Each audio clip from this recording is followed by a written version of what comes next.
मनुष्य जन्म में ही हम भगवत साक्षात्कार कर सकते हैं। बिना भगवत साक्षात्कार किए दुख सुख लाभ हानि राग द्वेष जय पराजय जन्म मृत्यु आदि ये जो बड़े दुखद द्वंद्व हैं, हम इनसे मुक्त नहीं हो पाएंगे। संचित क्रियमाण प्रारब्ध, हम इनके भोगों से नहीं बच पाएंगे। बार बार जन्म मरण क्लेश अशांति दुख, कैसे कैसे संसार में दुखों की रचना है। स्वयं में हम राग द्वेष करके अपना पतन करते रहते हैं।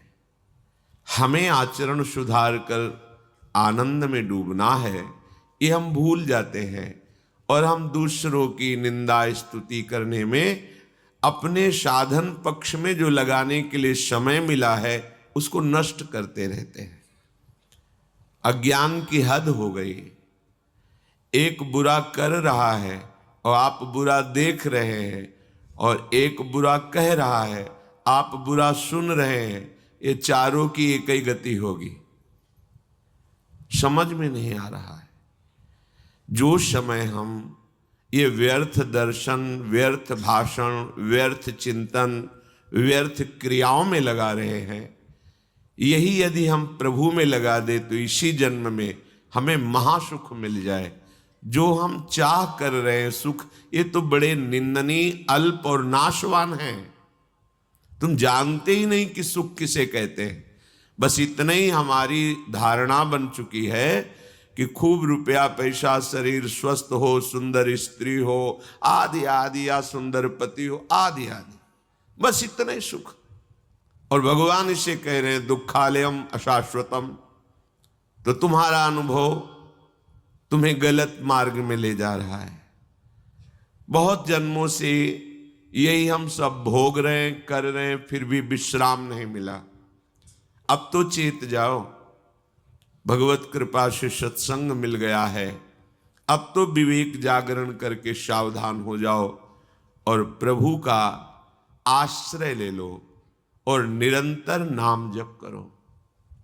स्वयं प्रभु कह रहे हैं ये जो मैं तुम्हें बताने जा रहा हूं ये राज विद्या है, अर्थात समस्त जानकारियों में सबसे बड़ी जानकारी है। अगर ये जान गए तो कुछ जानना बाकी नहीं रहेगा। क्या? हम प्रभु के हैं और सिर्फ प्रभु हमारे हैं। प्रभु के आश्रय के बिना हम दुखों से निकल नहीं सकते। प्रभु के भजन के बिना कोई भी सृष्टि में पैदा नहीं हुआ कि हमको सुखी कर सके। ये बात मान लीजिए तो तुम्हारा भटकना बंद हो जाएगा। स्वयं प्रभु कह रहे हैं राज विद्या राजगुरी है। ये हम बिल्कुल एकांतिक बात हृदय की कह रहे हैं। जब तक तुम मेरा आश्रय लेकर भजन नहीं करोगे, इसीलिए कहा कि जो मेरे पर दोष दृष्टि करते हैं उनको मत बताना, क्योंकि वो अश्रद्धावान दोष दर्शन करने वाले कहेंगे, कह रहे हैं और किसी का भजन न करके मेरा भजन करो, मेरा आश्रय लो। जो दोष दृष्टि करते हैं वो नहीं समझ पाएंगे। प्रभु कह रहे हैं जिनकी निर्दोष दृष्टि है वो मेरी ये बात समझ ले। मैं सबसे बड़ी बात कह रहा हूं। भगवान कह रहे हैं मेरा आश्रय लेकर के ही तुम इस जन्म मृत्यु चक्र से मुक्त हो सकते हो। दूसरा कोई उपाय नहीं।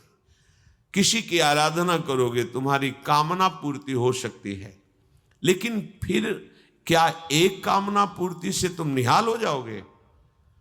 जिस कामना की पूर्ति को तुम चाहते हो वही तुम्हें दुख देने लगेगी।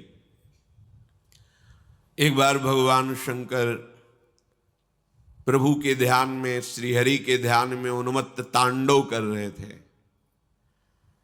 बाणासुर के मन में था कि मैं ऐसा बलि बनूं कि कोई मुझे सहज में परास्त न कर पावे, और भगवान शिव की सेवा में था। तो तालियां बजा करके वो भगवान शिव के तांडव में सहयोग करने लगा। भगवान शिव प्रसन्न हुए और अंतर की उसकी बात जानकर कहा जाओ तुम्हारे 1000 भुजाएं हो जाए, शास्त्र बाह हो जाओ, अपार बल तुम में जागृत हो जाए। ऐसा हो गया तो अब सुखी हो जाना चाहिए था ना। कामना थी ऐसी।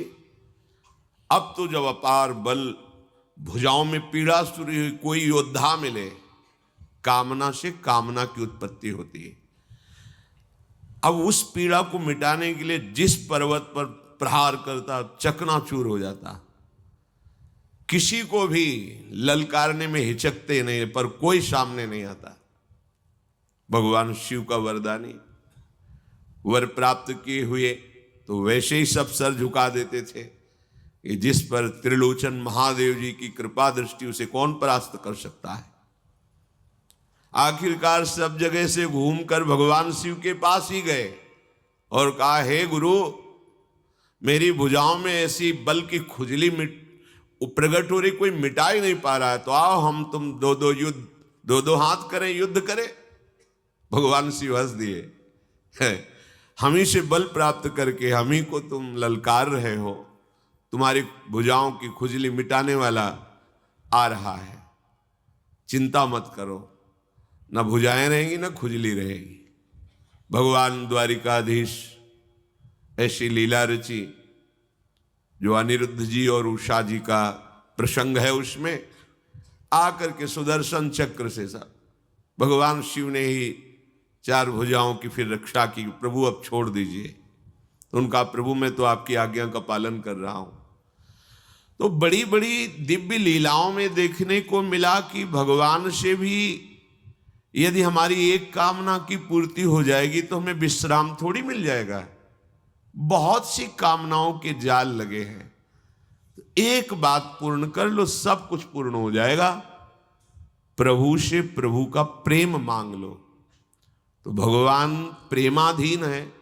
जब भगवान तुम्हारे अधीन हो गए तो अब तुम्हारी कोई कामना बाकी नहीं रहेगी। सही पूछो तो जिसे भगवदानंद की प्राप्ति हो जाती है, उसमें कामना का स्फुरण ही नहीं होता। जब तक ये कामनाएं हैं तब तक शांति नहीं है। जो अशांत है उसे सुख कहां मिल सकता है? अशांतस्य कुतः सुखम। भगवान का आश्रय लेकर भजन प्रार्थना मान लीजिए। कोई भी संत महात्मा, चमत्कार, दिव्यता ये तुम्हारे दुख को निवारण नहीं कर पाएगी। शब्द याद कर लो। हाँ, यदि संतों की बात मान लोगे तो दुख रहेगा नहीं, ये भी बात मान लो। ये कोई चमत्कार तुम्हारे दुखों को नहीं मिटा सकता। आप लोग समझते नहीं हैं। हमारे मन की कोई बात 1 मिनट की वर्तमान की बता दिया तो क्या होगा? हम 24 घंटे हम अपने मन की बात जानते हैं क्या हो। अगर तुम हमारे मन की 10-5 मिनट की बता दोगे तो क्या हमारा बन जाएगा? बात तो तब बननी है जब हमारे मन की चाल को तुम जानकर मन को भगवत चरणारविंद में समर्पित कर दो। अब इसमें चाह ही ना रह जाए। इसके लिए सब हाथ उठा देंगे और यही कहेंगे, हरि भजो, राम भजो, कृष्ण भजो। क्योंकि ये किसी चमत्कार से नहीं होता, ये केवल भजन से होता है। और जब तुम्हारा मन आनंद समुद्र प्रभु में लगेगा तो किसी कामना की चाह ही नहीं रह जाएगी। केवट करुणा में भगवान श्री राम के जब चरणों को प्रक्षालन कर रहा है, जे ही चरणों का स्पर्श हुआ, अति आनंद उमगी अनुरागा। अति आनंद, अनुराग का ऐसा उमगन प्रभु दे रहे हैं। तो प्रभु से कह रहा, अब कछुनाथ न चाहिए मुझे, आपसे भी नहीं चाहिए, मिल गया। अनंत जन्मों से जिस आनंद की खोज कर रहा था जगत में, समय नष्ट हुआ। हे जगदीश, आपके चरणों का स्पर्श हुआ, आज वो प्राप्त हो गया। अब कछुनाथ न चाहिए मोरे। एक ही बात तुम्हारे हृदय में बैठ जाए कि हमारे दुखों के छूटने का एकमात्र उपाय भगवान का स्मरण। भगवान व्यास देव जी कह रहे, हरि स्मृति सर्व विपद विमोक्षणम। कोई भी विपत्ति ऐसी नहीं है जो भगवान का स्मरण करने वाला जीत ना पाए विपत्ति को। विपत्ति उसे परास्त नहीं कर सकती। हर विपत्ति संपत्ति से बढ़कर सुख देने वाली बन जाएगी यदि आप हरि स्मरण करेंगे। और हरि को भूल गए तो हर संपत्ति भारी विपत्ति बन के तुम्हें दुख देगी, देख लो। महाभागवत शिव स्वरूप हनुमान जी महाराज कह रहे, कहा हनुमंत विपत्ति प्रभु सोई, जब तो सुमिरन भजन न होई। ये ज्ञानी नाम अग्रगण्यम है, बुद्धिमताम वरिष्ठम है, इनकी बात मान लो। ये गुरु स्वरूप हैं, भक्ति के दास भाव के आचार्य हैं। कह रहे हैं कि वही विपत्ति है, वही महान दुख में फंसा देने वाली बात है जब भगवान को भूल गए। जब भगवान की सेवा और सुमिरन नहीं होता तो कोई भी संपत्ति तुम्हें सुख प्रदान नहीं कर सकती। भगवद विमुख को यहां से लेकर ब्रह्मलोक तक कहीं सुख का अनुभव नहीं हो सकता, और भगवत स्मरण वाले को नरक में भी था।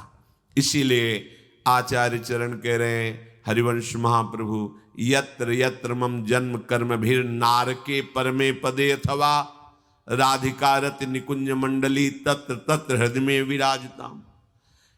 हे प्रियाजू, चाहे मुझे कर्म के अनुसार नरक में रखो, स्वर्ग में रखो, परम पद में रखो, इसकी मेरी मांग नहीं है।